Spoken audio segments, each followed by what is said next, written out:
I Brønderslev Vand, der vil vi rigtig gerne gøre meget for at beskytte vandet. Ikke bare nu, men måske 100-200 år frem i tiden. I gamle dage, der beskyttede man kun de enkelte boringer med omkring 25 meter i en zone omkring, hvor man ikke måtte bruge giftstoffer.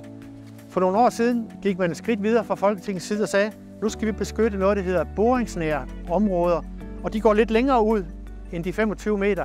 Men stadigvæk betyder det, at mellem boringerne, der kan man opleve, at der måske er landbrug, og hvor der bliver brugt pesticider, og vi vil gerne have al risiko elimineret for, at det fremtidige grundvand det bliver forurenet. Derfor så ønsker vi at gå et skridt videre og lave det, som vi så kalder en grundvandspark, hvor vi beskytter hele området langt omkring, sådan at det regn, der falder 2, 3, 4 kilometer væk, og som bliver til rent drikkevand om 50 eller 100 år, at det kan være fuldstændig fri for pesticider.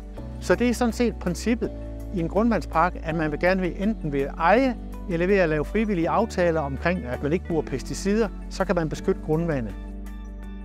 Det er en langsigtet indsats, og den kommer selvfølgelig til at koste nogle penge, men heldigvis kan jeg sige, at vi har været i gang nogle år, og den pris, som det er, den er allerede indregnet i den takst, vi tager, og det svarer cirka til 1 krone af den takst, vi tager.